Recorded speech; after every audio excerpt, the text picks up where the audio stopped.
जन्मता मिळालेली मर्यादा ही मर्यादा नसते. सातत्याने केलेली मेहनत, काबाड कष्ट आणि अभ्यासाची उर्मी माणसाला असामान्य पदापर्यंत, असामान्य कार्यापर्यंत, असामान्य शक्तीपर्यंत, असामान्य ध्येयापर्यंत पोहोचवते. याचं उदाहरण म्हणजे भारतीय इतिहासातील नामवंत वकील म्हणून ओळखले जाणारे नानी पालखीवाला. जन्मताच मिळालेली मर्यादा. ज्या व्यक्तीला लहानपणी नीट बोलता येत नव्हतं, तोतऱ्यापणाचा त्रास त्यांना व्हायचा आणि या दुर्धर गोष्टी, त्याचप्रमाणे आजारपण, त्याचप्रमाणे कुटुंबाची गरीब असणारी परिस्थिती, अशा असंख्य अडचणी नानी पालखीवाला यांच्या आयुष्यामध्ये लहानपणामध्ये होत्या. नानी पालखीवाला यांचा शैक्षणिक प्रवास, एका पारशी कुटुंबात त्यांचा जन्म झाला. त्या कुटुंबामध्ये पालखी बनवायचं काम त्यांचे कुटुंबीय करायचे, म्हणून त्यांना पालखीवाला हे आडनाव पडलं. मुंबईमध्ये जन्म झाल्यानंतर लहानपणाची परिस्थिती अतिशय गरीब होती.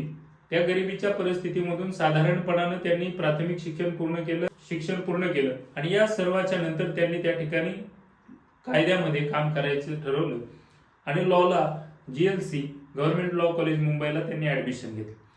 त्यावेळेस त्यांना आर्थिक मदत अनेक लोकांनी केली आणि त्या मदतीतूनच त्यांनी वकिलीचे शिक्षण पूर्ण केलं. नानी पालखीवाला यांचा जन्म 1920 साली झाला आणि त्यांच्या वकिलीच्या कारकिर्दीला सुरुवात खऱ्या अर्थानं वकिलीचं शिक्षण पूर्ण केल्यानंतर झाले. वरिष्ठ वकील, संविधान तज्ज्ञ, अर्थतज्ञ, लेखक, वक्ते असे बहुआयामी व्यक्तिमत्व म्हणून नानी पालखीवाला यांच्याकडे पाहिलं जायचं. वकील म्हटलं की कायदा नव्हे असं नानी पालखीवाला निश्चितपणाने ठणकावून सांगायचे.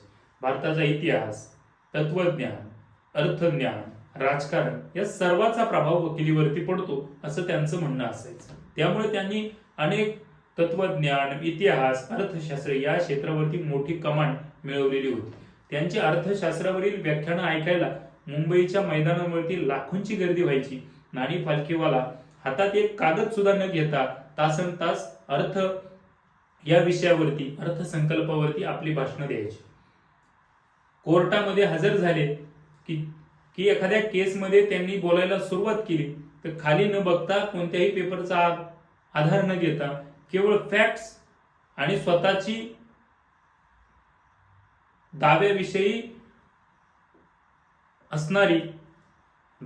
असणारं ज्ञान, कायद्याचं ज्ञान आणि स्वतःचं वक्तृत्व याच तिघांचा त्रिवेणी संगम करून नानी पालखीवाला कोर्टामध्ये आपला दावा, आपला पक्ष मांडण्याचं काम करायचे. खरं तर मुंबईत शिक्षण झाल्यानंतर त्यांनी इंग्रजी साहित्यात पदवी केली, कायद्याचं शिक्षण पूर्ण केलं. सरकारी लॉ कॉलेजमध्ये त्यांनी अध्यापनाचं सुद्धा काम केलं. त्यांच्याकडे सुरुवातीला फारसे क्लायंट नव्हते, अनेक दिवस न्यायालयात कामच मिळत नसायचं, परंतु त्यांनी अभ्यास सोडला नाही. अभ्यास हा त्यांच्या स्वभावाचा एक गुणच म्हणावा लागेल. संविधान क्षेत्रामध्ये नानी पालखीवाला यांनी अफाट योगदान दिलं. केशवानंद भारती विरुद्ध भारतीय संघराज्य 1973चा खटला. या खटल्यामध्ये सुप्रीम कोर्टामध्ये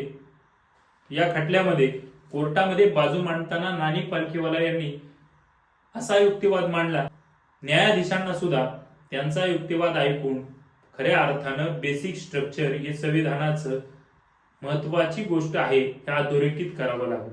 या खटल्यातून त्यांनी बेसिक स्ट्रक्चर डॉक्ट्रिन ही संकल्पना नानी पालखीवाल्यांच्या युक्तिवादामुळे निर्माण झाली आणि आम्हा सर्वांना त्याचं या ठिकाणी भारतीय संविधानाचं रक्षण करण्यासाठी एक वरदानच मिळालं. त्याने अनेक पुस्तकं सुद्धा लिहिली. सर्वात महत्वाचं पुस्तक म्हणजे the law and the practice of the income tax हे त्यांचं कर आणि कायद्यावरील अत्यंत महत्वाचं पुस्तक नानी पालखीवाला यांचं मांडणं झालं.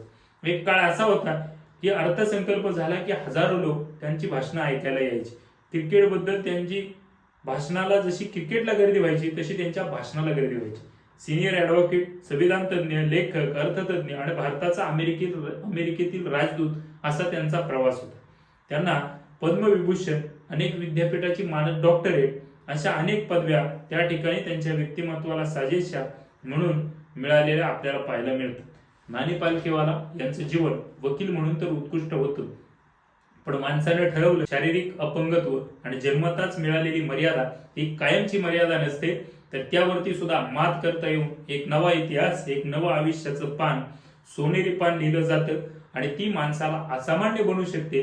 मर्यादा माणसाला प्रगतीपासून रोखू शकत नाही, याचं ज्वलंत उदाहरण म्हणून नानी पालखीवाला यांच्याकडे पाहिलं जातं. तुम्हाला आमचा हा व्हिडिओ कसा वाटला हे आम्हाला कमेंट सेक्शनमध्ये नक्की सांगा आणि कायदा.com यूट्यूब चॅनलशी जोडले राहा. धन्यवाद.